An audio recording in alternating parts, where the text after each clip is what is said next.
dusty box showed up at the White House gates. No return address, just 2 words burned into wood. Help us. It felt ancient, urgent. Security almost tossed it until Trump saw it. The handwriting struck him like a whisper from the past. "Bring it to me," he said, eyes narrowed. Inside the Oval Office, the box sat silent. Everyone left. Trump locked the door. Alone, he slid a letter opener through the brittle seal. Something trembled. He peeled back the lid and froze. Inside lay dozens of photographs. Faded, cracked. Each showed starving children, empty homes, and the words 1983, forgotten. Underneath, a worn leather journal. Its cover was handwritten. The forgotten ones. He flipped it open and began reading the voices of ghosts. "Dear someone," the first page read, "we were left behind. If this box finds you, don't turn away." Trump's hand stopped shaking. He read on. Page after page, it poured out. Drought, disease, neglect. Kids begging with chalkboards, holding signs. "We're still waiting." Their faces, real. Their eyes, begging. At the bottom of the box, one note. "Please help them now, or they'll be forgotten again." The penmanship looked like it was written through tears. Trump leaned back, stunned. "Where did this come from?" he whispered. For the first time in years, the Oval Office wasn't political. It was personal. He called his chief of staff. "Cancel everything," he said. "We're finding out who sent this, and why the world tried to forget them." Trump's team traced clues from the journal, mentions of a town called Willow Creek. No record of it existed on modern maps. It was erased. "Could have been absorbed," one aide guessed, "or maybe abandoned," said another. Trump said, "If people lived there, they left a trace. Go dig it up." An archivist found a 1982 newspaper. One headline, "Rural town faces mass, evictions after aid cuts." In fine print, "Willow Creek, population 400, mostly children." A survivor was found. Elise Green, 78, now living alone in a trailer. Her voice shook when she heard the town's name. "You found the box?" She told them the story. Government aid was cut, disease spread, children died. "We screamed," she said. No one heard. So we wrote instead. Elise was 36 back then, a teacher. She helped bury 14 children. "I couldn't save them," she said, "but I made sure someone would one day see them." She'd kept photos, names, dreams written on napkins. She pulled out one picture, a girl holding a sign. "Please, just one glass of water." Trump sat across from her. "Why now?" she answered. "Because I still believe someone can care enough to remember them loud." He promised, "They will be remembered." Loudly. For the first time in her life, Elise believed someone meant it. Trump stood before a whiteboard with 63 names from Elise's files. Each one belonged to a forgotten child. "We say their names," he said. "All of them." He read the names out loud, one by one. Every name echoed like thunder through a room trained for silence. Some lived 2 years. Some made it to 10. But none were invisible, Trump declared. He ordered a special task force, not to fix, but to document, honor, and tell the world what happened. They compiled files, timelines, voices. Trump said, "We won't bury this in a report. We'll build something they deserved all along. Memory." He called artists, writers, documentarians. Create what they were never given, a place in history. Every photo got a frame. Every letter got read. Every silence got filled. Trump invited surviving families to the White House. "This isn't for press," he said. "It's for peace." One grandmother wept, holding her grandson's picture. "He was real," she said. Trump whispered. He still is. That night, the Rose Garden glowed, not from lights, but from names. Critics called it a stunt. He's rewriting history, they said. Trump didn't reply. He just kept reading journals. Some don't want the truth. They want comfort, he told staff. This story is not comfortable. Elise began receiving threats. Stop talking, one letter warned. Let the past die. Trump doubled her security. The past won't die. Not if I have breath. He went to Willow Creek. What was left?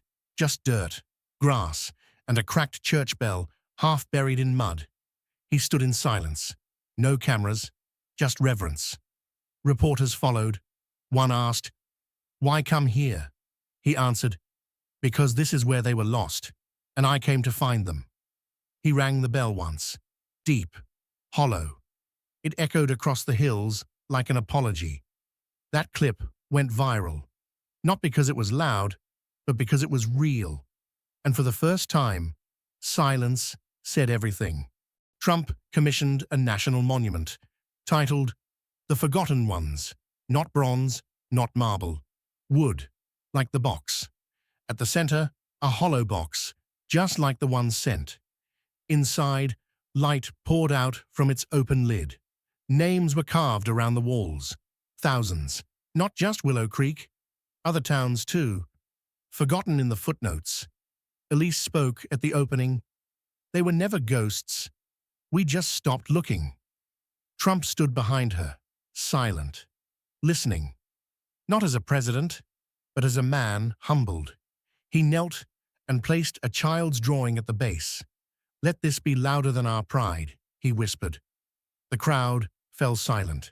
Some clapped, most cried. Children now read the names aloud every year. A new tradition, a new truth. One sign hung at the exit. If they mattered then, they matter now. And for once, everyone agreed. A new letter surfaced, tucked between pages of the journal. To whoever still hears, I'm alive. I wrote the first page. I kept the box. Trump's team tracked the handwriting. It matched an old school file.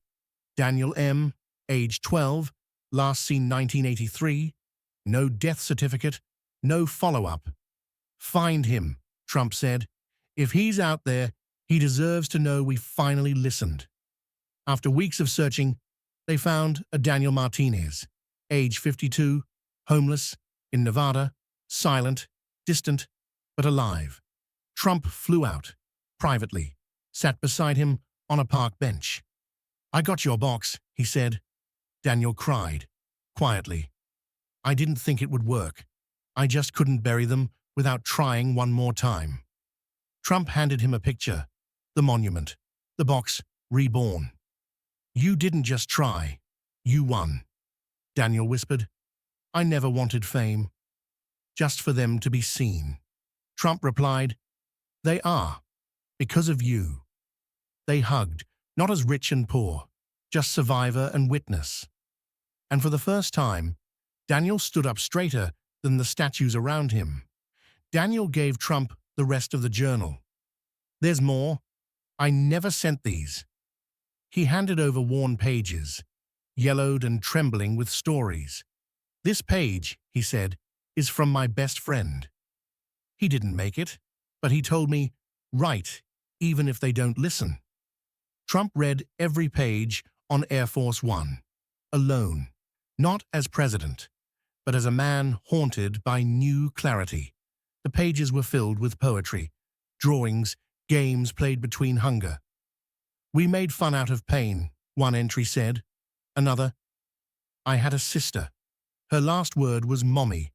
I still hear it." Trump gripped the seat, silent.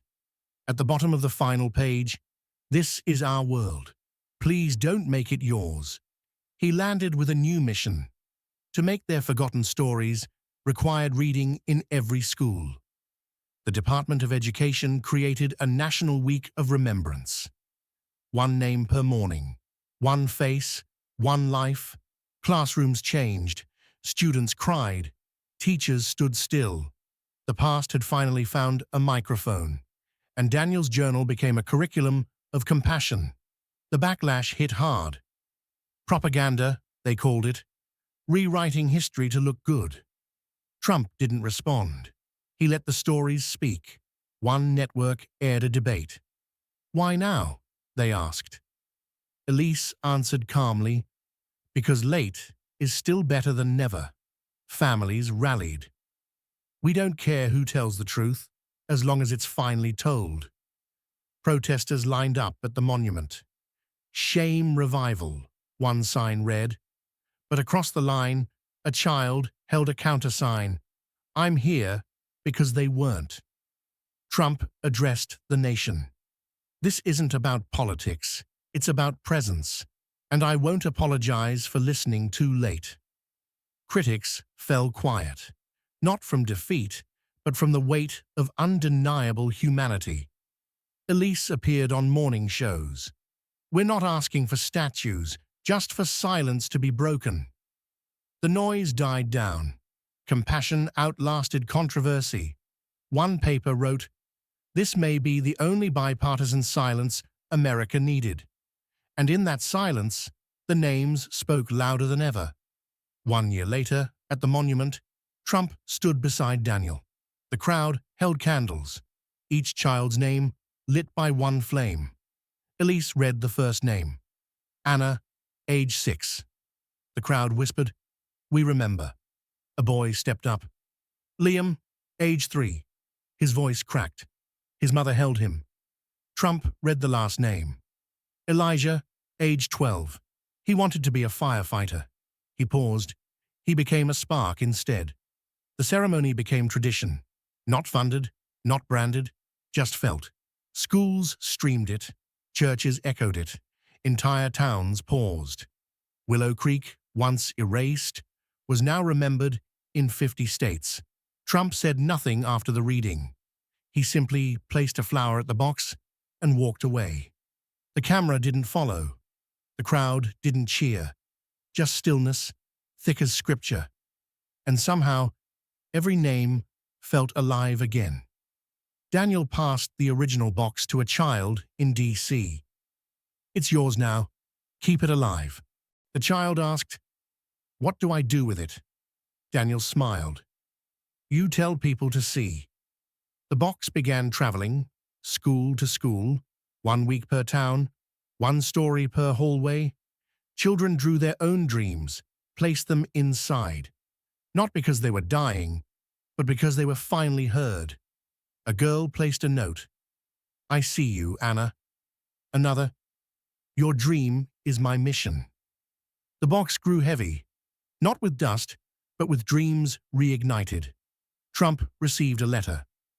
"Mr. President, I found hope in a wooden box. Thank you for opening it." He framed it in the Oval Office, not beside a flag, but beside Daniel's first journal page. "This is why I served," he said, "not for power, for presence." And for once, that box carried something more powerful than policy. It carried legacy. Elise passed away in her sleep, peaceful, a letter on her pillow. "Thank you for listening before it was too late." Her funeral was held at the monument, not in a cathedral, but beneath the open sky. Trump attended. Quiet, unannounced, he placed a journal page in her hands. "Your voice changed a nation." The press called it dramatic, but survivors called it divine. "She believed when no one listened," Daniel said. "She screamed when it cost her everything." They named a school after her, Elise Green Academy. Its motto, "Hear what they don't say." Her final wish was honored. A scholarship fund for children who never forget the unseen. One student wrote, "Because Elise screamed, I sing." And in every hallway of that school, one sentence glowed, "The forgotten are the foundation." And Elise? She was no longer a footnote. She was a cornerstone. Trump converted a room in the White House, not for strategy, but for stillness. On the wall, the photo of the box, and a quote, "To be heard is to be healed. No meetings allowed, only memory. Survivors visited it, sat in silence, prayed, wept. Some staff said it was strange. Others called it sacred. One janitor left a note. This room did more for me than any paycheck. When guests toured the building, they always paused longest here. Trump would bring diplomats there first. Before we talk trade, we remember truth. It changed negotiations, not through leverage, but through heart. Because once you step into someone's silence, you hear everything differently. At his last White House speech, Trump didn't list policies. He told one story about a dusty box labeled, "Help us." "I opened it alone," he said, "but I was never the same." He held up the journal. "This is my proudest accomplishment." The crowd stood still. No cheers, just reverence. "This box taught me more than any war room," he continued. "It taught me to see what we're trained to ignore." He thanked Elise, Daniel, the children. "You didn't just whisper, you roared." He ended with, "I opened a box, and what I found saved me." As he walked away, someone whispered, "He finally listened." A reporter cried, "Not for a president, but for the children whose names now lived." And America stood taller, not for power, but for memory. A permanent exhibit opened in the National Museum. The Forgotten Voices. Its entrance, a replica of the box that started it all. Inside, a tunnel of sounds, whispers, names, laughter, cries, real recordings layered from survivors who once had no microphone. Children walked through it slowly, holding their parents' hands. Some exited in tears, some left writing notes. "I see you now." Daniel curated the exhibit himself. "This isn't history," he said. "It's still happening." Elise's voice played at the exit. "We never wanted fame, just to be remembered as real." The museum became the most visited exhibit in Washington that year, beating monuments, beating politics. Students volunteered to read names aloud each morning. One said, "It's the best part of my day." A girl from Georgia traveled with her class, stood at the microphone and whispered, "Elijah, I hope heaven tastes like candy." Trump visited often, alone. He sat in the corner and listened. No speeches, no cameras. Because sometimes silence is how we truly say thank you. One day, Trump received a letter without a name. "Dear Mr. President, I hated you until the box." The letter went on. "I believed you only cared about power, but something in your eyes that day said, you saw. You could have ignored it, used it, but instead, you honored it. That changed me." Trump read the letter 5 times. "They didn't just forgive," he whispered. "They healed." He folded the paper gently, placed it in the journal. "Let the box carry this too." That night, he gave a talk at a high school. Didn't mention politics, just the letter, the box, the silence. Students didn't clap. They stood. One girl hugged him afterward and said, "Thank you for proving people can change." He hugged her back. "I didn't change. I just finally saw what mattered." The media didn't report it, but that school never forgot it. Because when you say sorry with action, you don't need headlines. Willow Creek's cracked bell was restored, hung above the memorial. The town, reborn with new faces, gathered beneath it. "It only rings for remembrance," Daniel explained. "Not for power, not for pride." Trump was invited. He arrived quietly.